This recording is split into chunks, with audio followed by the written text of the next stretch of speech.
Hi, welcome to our channel of IGNOU audiobooks, Indira Gandhi National Open University, School of Social Sciences, SOSS.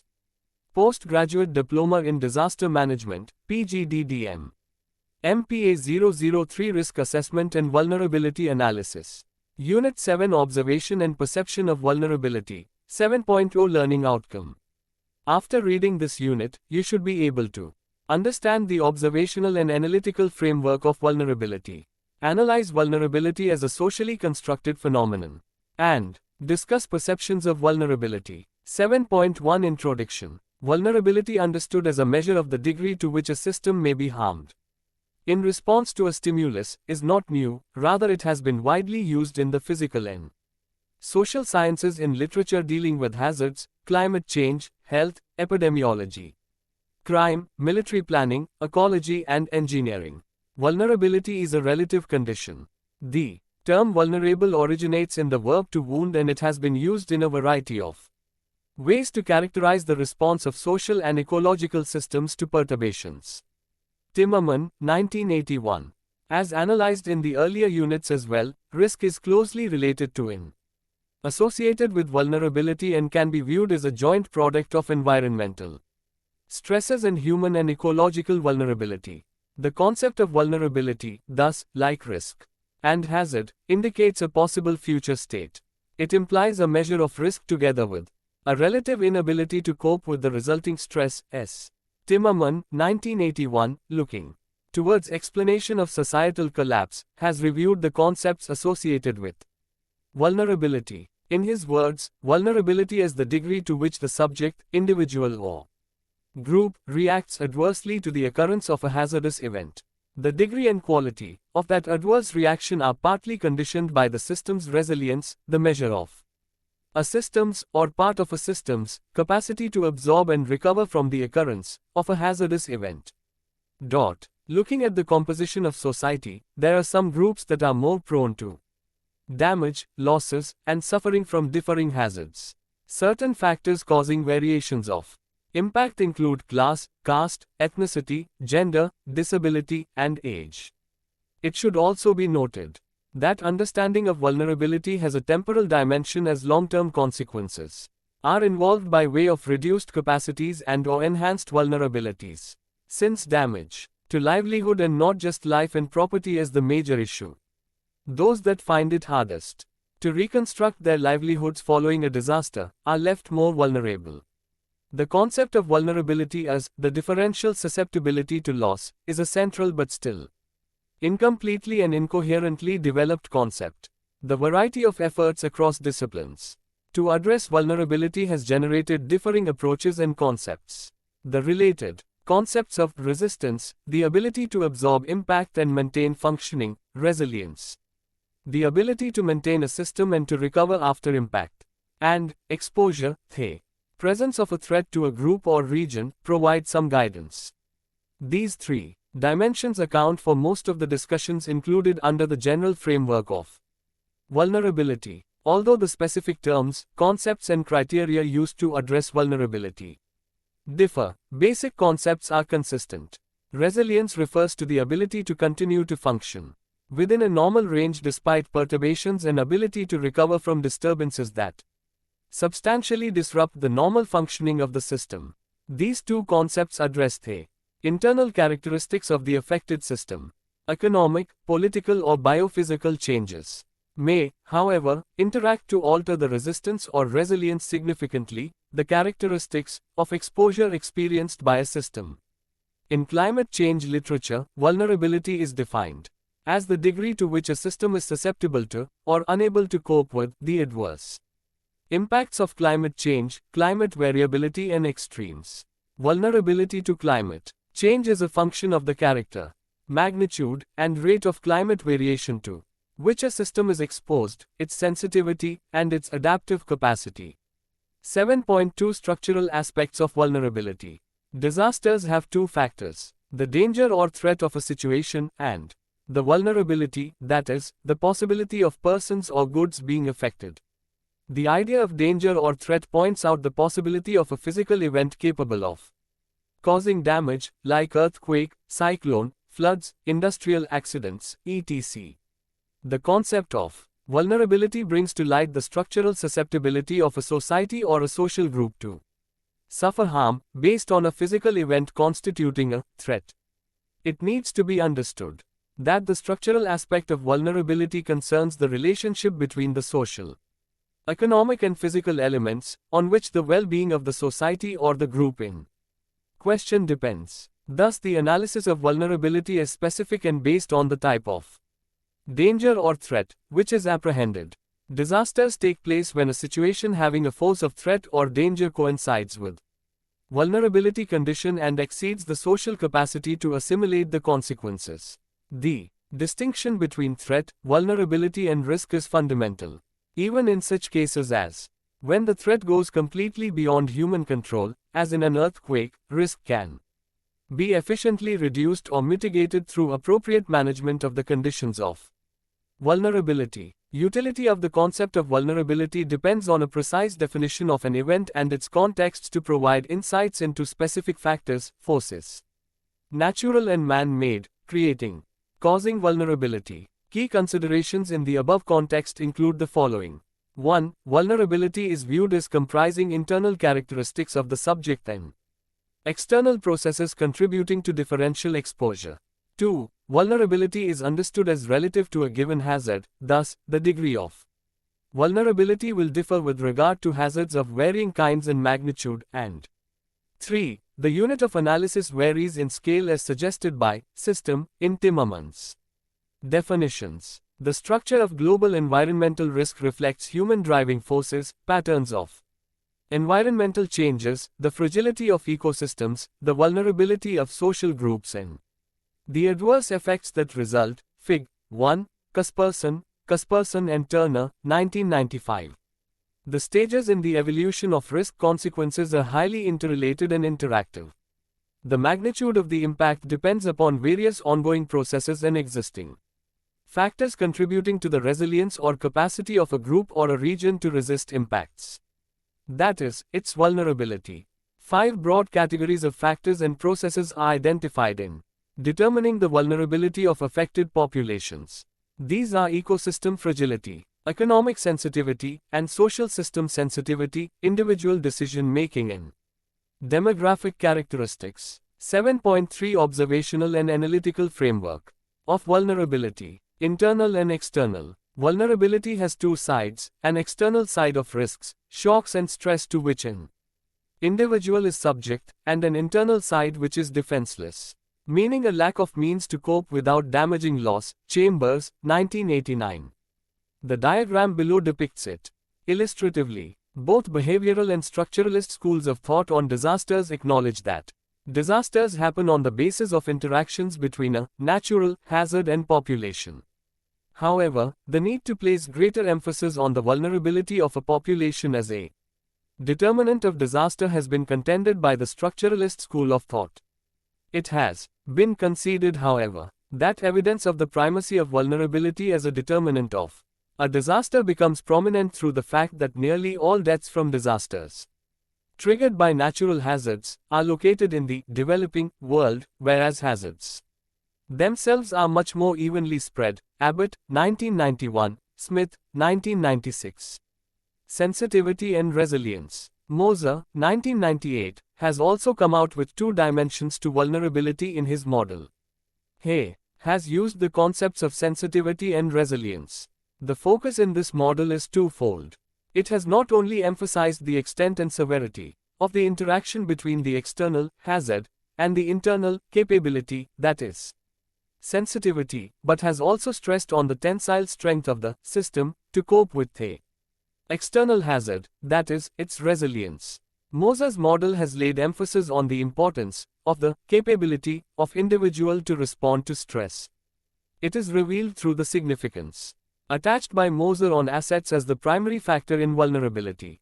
Moser's model has indicated that the capabilities people in meeting with the stress are often being influenced by the social and psychological effects of deprivation and exclusion, exposure, capacity and potentiality. The internal-external distinction of Chambers, 1989, paved the way for Watts and Boles. 1993, Definition of the Space of Vulnerability. Their exposition has looked at the risk of exposure to hazards as the external side of vulnerability and the risk of inadequate capacity to mobilize resources to deal with hazards along with the risk of severe consequences as the internal side of vulnerability. Watts and Bowley's Space of Vulnerability. Exposure. Risk of exposure to crisis, stress and shocks. Capacity. Risk of adequate capacity to crisis, stress. Watts and Bowley's model has added another dimension to vulnerability, which is equated with the downstream consequences of becoming exposed to a shock or stress on one hand and lack of resource mobilization for coping with the situation on the other. Exposure, vulnerability and aversion. Sinha and Lipton, 1999, in their in-depth and complex discussion of damaging fluctuations, DFs, and risk, have come out with an exposition which is similar to the space of vulnerability concept coined by Watts and Bowley, 1993. Sinha and Lipton, 1999, have described exposure to damaging fluctuations, which increase with size, frequency, earliness and bunching. It is similar to what Watts and Bowley have stated as exposure. 7.4 Vulnerability as a socially constructed phenomenon. The contention that the state of vulnerability is socially differentiated owes its origin to the work of Gilbert White. White and Haas, 1975, have referred to the significance of population shifts, mobility and housing type in contributing to a nation's vulnerability to hazards. Majority of the works carried out earlier in this field emphasized on individual social determinants of vulnerability. The role of age and occupation has been assessed by Bolan, 1982. He along with Bolton have focused on housing, the built environment, and family structure. Bolan and Bolton, 1986. It was Parr, 1987, who stressed on disability. It becomes evident through the literature on social construction in vulnerability.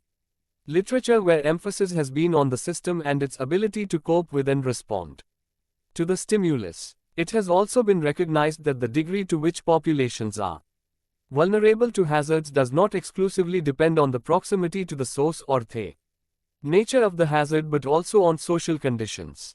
It proves that different societies living under varying social, economic, physical, cultural and institutional settings have different levels of vulnerability. Social vulnerability literature, with regard to policy, has proposed the requirement to emphasize on such characteristics of the system that influence the ability of people in communities to be responsive to such stimuli. Two approaches to social vulnerability, that is, political economy and social constructivism, are to be studied for better understanding. Political economy is concerned with the social, economic and political structures that influence vulnerability, Peat and Thrift, 1989, and emphasizes the central role played by differential economic and political power in determining individuals' and groups' vulnerability. This perspective emerged as part of the structuralist thinking within geography and the social sciences in the 1970s with the work of Santos and Harvey on economic dependency and underdevelopment in the Third World. Blakey et al.'s 1994 framework has separated biophysical and social dimensions of vulnerability. Causality is examined using the pressure and release model, PAR, which evaluates vulnerability as part of risk. The model requires one to trace the progression of vulnerability through a series of levels of social factors that generate it. These factors termed root causes and dynamic pressures, with focus on the social, cultural and political processes that give rise to the unsafe conditions, vulnerable groups. This model has a distinct scale element, whereby root causes refer to remote influences including economic, demographic and political processes within the society and the world economy and reflect the distribution of power. Unsafe conditions reflect the specific forms of vulnerability, expressed in space and time, expressed as people living in dangerous locations and engaging in dangerous livelihoods, lack of building codes and regulations, and a lack of disaster preparedness, suffering poor health and overall quality of life, refer vulnerability. Models in Unit 6, 7.5 Observation of flood vulnerability. A number of methodological tools are available to study the possible effects of flooding. The techniques applied depend upon the scale of the problem being analyzed. For small areas, where detailed maps are available at reasonable costs, quantitative methods are applied. At a small scale, floodplain hydraulic analysis can be carried out through one or two-dimensional modeling of the movement of water. Many such numerical schemes are available for objective assessment of flood impact over an area. Hollock et al., 1995. Flood hazard affects people as per vulnerability patterns generated by their socio-economic conditions. Class relations and structures of domination are crucial in determining the degree of vulnerability to floods. Ethnic divisions are often superimposed on class patterns to create differential vulnerabilities of groups, segments of population. In some situations where some distinction are adhered more staunchly, become the dominant factor. In possession of resources, or other forms of capability deprivation, Sane, 1990, such as inequalities in access to livelihood opportunities, according to imposed racial or ethnic distinctions. For example, the impact of exceptional flooding around Alice Springs in Central Australia in 1985 was felt more by the Aborigines, people who did not receive any flood warning and who inhabited vulnerable areas in low-lying lands. The radio broadcast that alerted the white people was not on channels which were customarily used by the Aborigines. Factors such as the location of houses and their proneness to inundation and the structure and type of housing and situation and condition of at the workplace determine losses due to flood hazards and their resistance to floods. Both of these are a function of household income, legal or social limitations on land use, availability or cost of building materials, and the location of livelihood activities. The daily and yearly pattern of work and other activities interact with the periodicity, timing of flood occurrence to create losses. These, in turn, interact with the temporal pattern of flood hazard occurrence. This variability not only affects the risk of death and injury but also the risk of destruction of assets and livelihood capability. The most vulnerable landscape setting, physical vulnerability, for floods is a. Low-lying parts of active floodplains and river estuaries. The area of Ganga, Brahmaputra and Meghna basin in India extends over more than 750,000 kilometers square. In an average year it receives about 4 times the annual rainfall of the Mississippi basin, in USA. In estuarine areas there may be a combined threat from river floods and high tides, as in the case of the Thames, in London, England. B. Small basins subject to flash floods. Flash floods are found mainly in arid and semi-arid zones where there is a combination of steep topography, little vegetation and high-intensity short-duration convective rainforms. They can also occur in narrow valleys and heavily developed urban settings. For example, the city of Kuala Lumpur is situated at the foot of a relatively steep fan-shaped basin, which has almost perfect hydrological conditions for flash floods. Sami, 1989. C. Area below unsafe or inadequate dams. Structurally unsafe dams are hazardous to people living in its vicinity. If the foundation is weak, people may die of flash floods, or even due to the structure giving in. Even structurally sound dams may be overtopped by surges of water induced by earth movements. D. Low-lying inland shorelines. Inland shoreline facilities are vulnerable to floods due to rising lake levels. This happens mostly after rains. Erosion of barrier islands and dunes or bluffs removes any natural protection from wind-driven wave attack, which is responsible for damage to buildings and other immovable property. A. Alluvial fan areas. Such areas as in Western America, though generally dry, can be affected by high-velocity winds highly charged with sediments capable of destroying built structures. There is absence of well-defined surface watercourses and the likely damage in case of floods is quite high. Losses due to floods. Physical damage to property, especially in urban areas, is the major component of tangible losses. There are also secondary losses associated with a decline in house values immediately after the event, although such declines appear to be temporary. Monts and Tobin, 1998, Monts, 1992. Damage to crops and livestock and agricultural infrastructure can also be high in intensively cultivated rural areas. In India, for example, almost 74% of the direct flood damage has been attributed to crop damage. In addition to mortality due to drowning, tangible losses to human resource occur as a result of illnesses that follow floods. Endemic diseases like cholera, typhoid, and brain fever part from undetected. Strains of bacterial and viral infections reaching epidemic proportions create most post-flood illness. Gastrointestinal diseases regularly break out in the less developed countries. LDCs, where sanitation standards are low, when sewerage systems are damaged. In tropical countries there is more widespread incidence of water-related diseases like typhoid, malaria etc. In the developed countries, flood survivors have been found to suffer from mental illnesses. For example, for as long as 18 months after the Buffalo Creek, West Virginia disaster, in 1972, over 90% of the survivors reportedly suffered from mental illnesses. Newman, 1976. Other less tangible losses include environmental changes brought about by floods, for example, as has been estimated, riverbank erosion of farmland and villages in Bangladesh renders up to 1 million people landless and homeless every year. Zeman, 1991. Positive impacts of floods include increased fertility of the soil by deposition of new alluvium, silt deposition, flushing salts from surface layers of soils etc.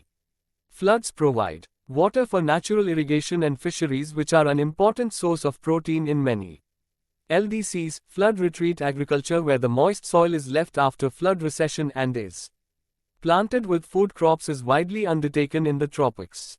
The seasonal inundation of large floodplains in semi-arid West Africa is of crucial ecological and economic significance and is responsible for larger agricultural output than that associated with formal highly capitalized irrigation systems. Adams, 1993.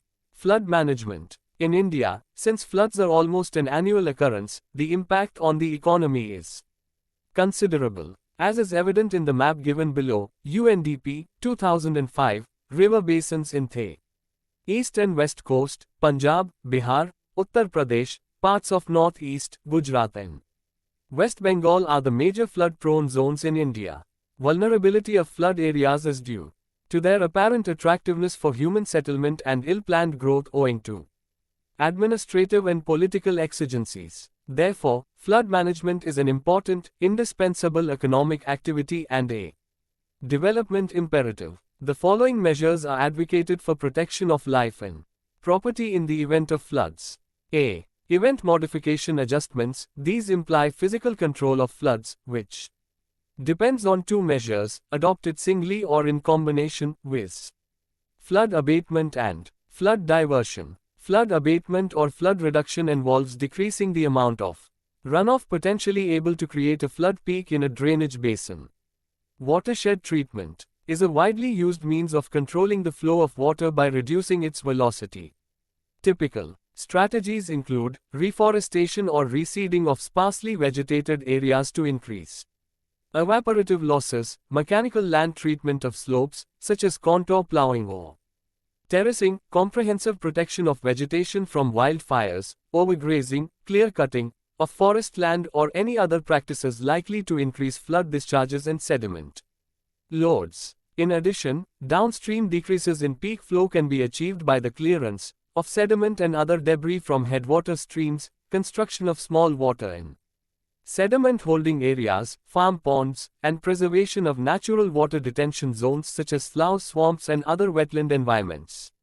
Within urban areas, the grading of buildings, plots, detention ponds, and the creation of parkland can achieve some water storage. The emphasis is on an integrated approach involving soil vegetation and drainage processes. However, soil conservation and reforestation cannot prevent floods or reduce losses dramatically. These flood reduction measures need to be supplemented with other approaches to control floods in large river basins. Flood diversion measures include a wide range of engineering structures known in geography literature as levees, embankments, dikes, or stop banks, which are used to divert floodwaters from plain areas. Such structures have been seen to successfully minimize damage to life and property in case of large catastrophic floods. Channel improvements can be achieved in a variety of ways. Channel enlargement increases the cross-sectional area of the channel to control flood flow within the banks. It also increases the carrying capacity of the river. Flood relief channels are used to provide extra overspill storage to manage the volume of water. It can be used to divert the water around an area of urban development. Such channelization, however, affects the ecology of the region by diverting a stream from the river basin and is not considered good for long-term viability of riparian ecology. Reservoirs are built to store excess water in the upper drainage basin so that it can subsequently be released in a controlled measure for long-term benefit of the region. Flood-proofing is term applied to adjustments to buildings and contents with view to reducing losses in the event of a flood. Examples are blocking up of certain entrances, sealing doors and windows, use of sandbags, building cupboards high up on the walls etc. Floodplain zoning involves demarcating areas along the river's coast that are susceptible to flood damage to varying degrees. For damage minimization, acceptable levels of development in specified areas are prescribed. B. Structural improvements, Sahni, Dhameja and Medari, 2001, give the following specific guidelines for structural improvements in designing of public facilities. Use disaster-resistant high-tension towers and poles in the new construction of transmission lines and in any replacement of existing towers and poles. Set poles to an adequate depth to prevent uprooting or bending due to wind pressure when the ground is waterlogged. Upgrade design specifications and quality of construction for concrete poles.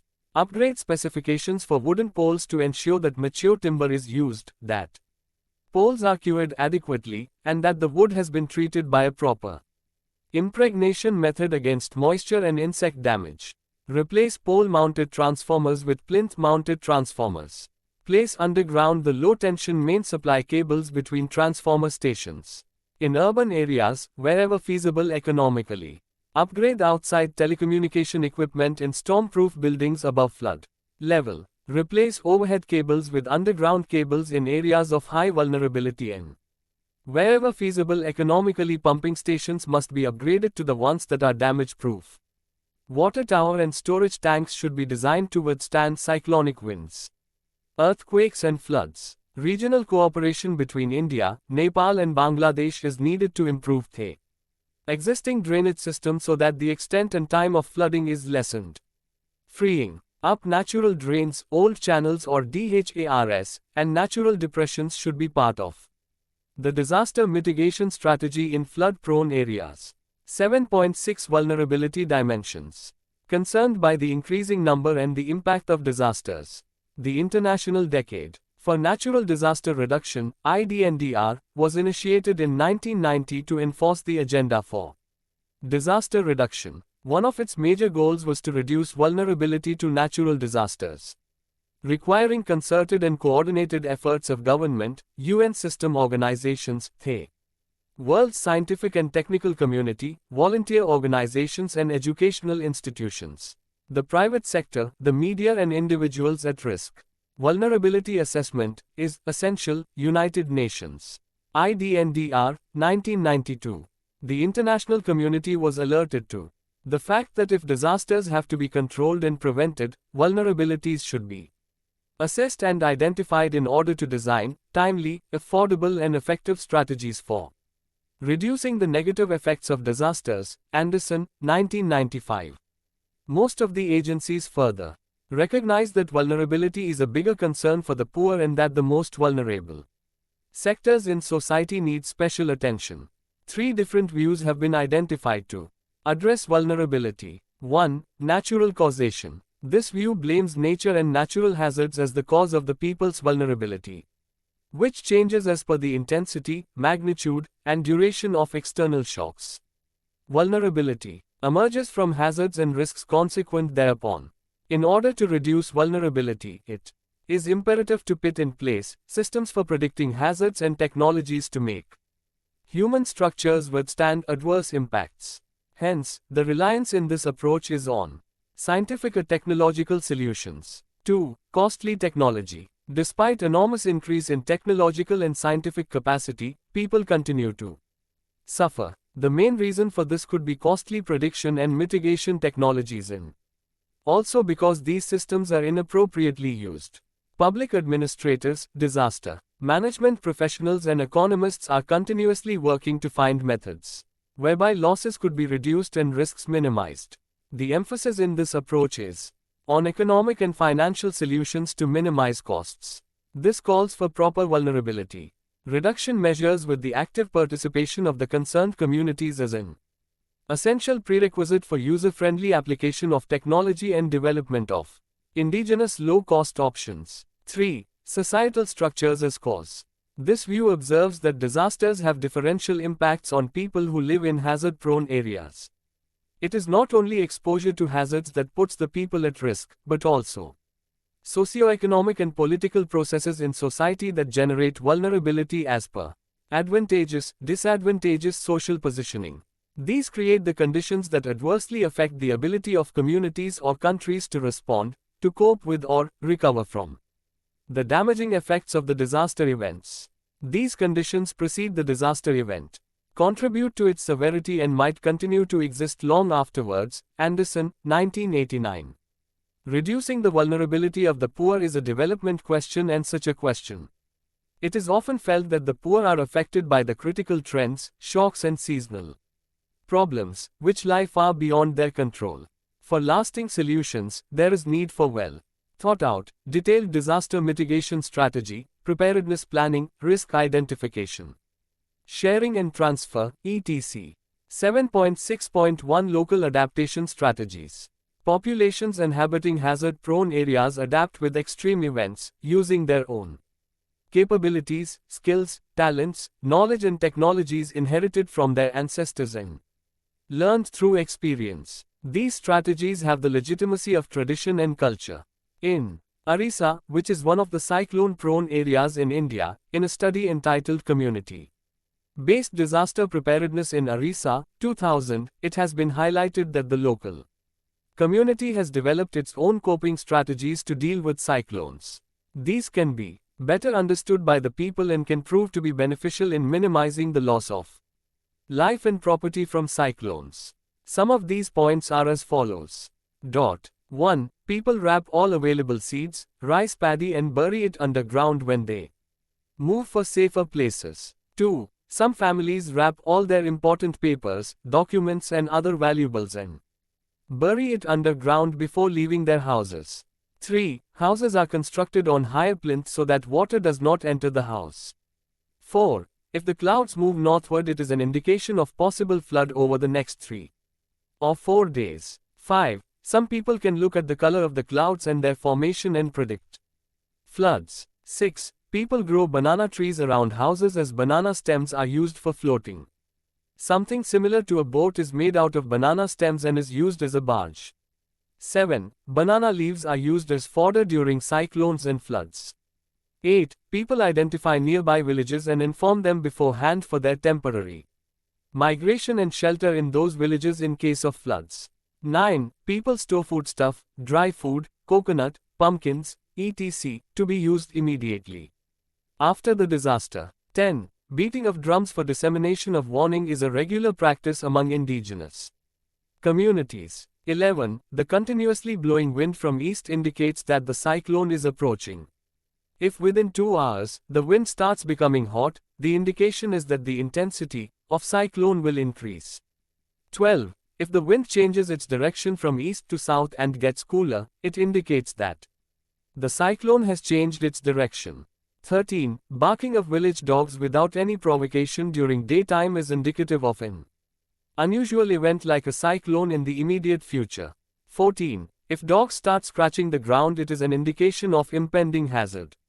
15. Fishermen get substantive catch of a particular fish prior to the cyclone, which they normally are unable to catch. 16. The fishermen nets catch a particular small plantation, which they never get otherwise. This also indicates that a cyclone is approaching. 17. A strange and rather thundering sound from the sea for 2 or 3 days indicates that a cyclone is about to strike. 18. If the clouds move fast from north to south, there is a likelihood of a cyclone. 19. Birds in large quantity flock together and fly from the north to south. Give the indication of an approaching cyclone. 20. People don't plant big trees near their houses to escape injuries from felling during cyclones. 21. People untie the animals to save their lives. 22. Animals are used to swim across rivers during floods, cyclones. 23. Sharing of food after the disaster is a survival strategy. 24. Community kitchen is a survival strategy that is now being officially taken up by governments. 25. Maintenance of as much hygiene and sanitation as possible is an imminent response requirement. 26. Distribution of food during relief first to children, then to elderly people and women. And the remaining to the rest is the usual sequence followed. 27. People from other nearby villages not affected by the cyclone get together to help the victims. It may not be altogether wrong to say that when disasters strike, people have always been ready to cope and have not relied much on support and assistance from outsiders. Even the government. Local people may not even have any familiarity with the concept of vulnerability. In local dialects, there is seldom an appropriate translation of the term. The situation is now changing. Political, demographic and global economic processes have put local adaptation strategies under pressure and created vulnerabilities and reproduction of vulnerability over time, which arise due to allocation and distribution of resources between development objectives, different groups of people respectively. Another concern for local communities are the government's development projects like dams for electricity generation and irrigation, mining operations, plantations, and recreation. Areas that require conversion of prime agricultural land to industrial and commercial uses. These projects might favor national and global interests but displace local communities, which lose their livelihoods and the right to cultivate lands. These kinds of projects with immediate negative effects on local poor communities are referred to as development aggression and are considered by the local people as human-made disasters. Government or private investors offer compensation that is far below the amount needed to rebuild a livelihood elsewhere, or land is not made available at all. 7.7 Conclusion. In a fast-changing environment, local people might realize that traditional coping strategies are no longer valid or appropriate. They therefore continuously look for new ways to adjust their livelihood strategies with the aim of reducing risk and sustaining livelihoods. The irreversible strategies undermine the basis of their means of survival. Vulnerability to disasters is a matter of perception, and in most aid agency perception, the view of the local people is lacking. Most agencies tend to think on behalf of the victims, not realizing that disaster-prone communities might interpret their circumstances differently. If we want our disaster responses to be meaningful, we need to give affected communities a voice and recognize their risk perception and as well as their active role in exploring strategies that ensure livelihood security on a long-term basis. Thank you for watching. We will see you in the next video with the next chapter.